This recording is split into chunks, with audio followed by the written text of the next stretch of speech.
How's it going, guys? Welcome back to the garden. Today we are fertilizing my 5-gallon bucket plants.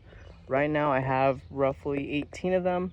I do have 6 more that I need to get built, or not built. I need to drill holes in the buckets, get them full of dirt, put the other plants in them, and get those on their pavers around the outside the garden. But today we're gonna go around and fertilize all the buckets that we have now, so that way they are set for the rain that's coming, and I'll help them grow taller and bigger. So yeah, let's get this started, and I want to show you how I do it. All right, so you see here I have my bucket of fertilizer mix. This is a 13-13-13 mix. It's nothing too special. It's a little heavier, on the heavier side of fertilizer, but it'll do what we need. So you have your plant. What I'm doing is I'm gonna go on the sides, dig myself a nice little hole, take just a little bit of fertilizer, cover it back up. Same on the other side. I'm kind of doing it at an angle so it slopes into the plant. And depending on what kind of fertilizer you buy or you use, you want to make sure you read the instructions. This fertilizer can't be put near the base of the plant. It has to be in the ground, because it will burn the plant up and kill it. All right, so here I am again. This pot needs a little bit more dirt in it. Usually after I fill them with dirt, the rain and stuff, it'll settle down. They won't get compacted, but they'll settle down quite a bit, so I'll end up coming back there adding more dirt probably by the end of the week.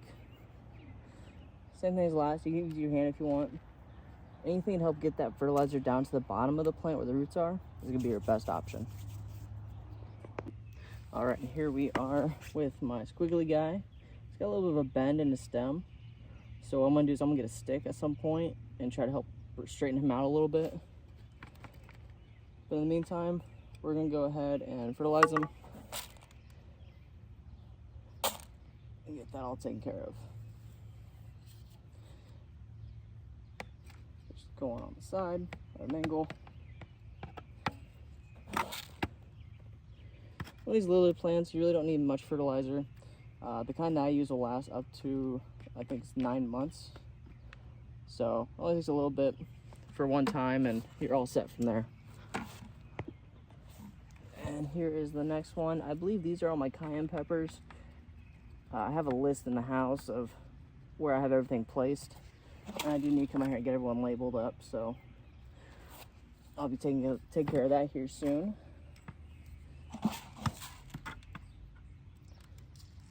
Well, don't want that guy.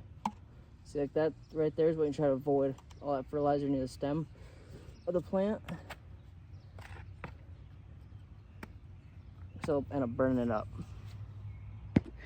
And if you haven't seen my other videos of me doing these, getting these all prepped and ready, just go check it out. It is on my channel. Also, if you subscribe, you will see all my playlists, I believe. That's how I have it set up. Don't quote me on it. I don't know much about YouTube, but I still post. So yeah, so that's gonna do it for today while I get the rest of these handled. All right, so I hope you guys have a great rest of your day. I'm gonna go ahead and get the rest of these buckets fertilized. You guys don't need to be seeing all that boring nonsense. Make sure you like, subscribe, and any comments you have, I do respond to all my comments. And have a great day.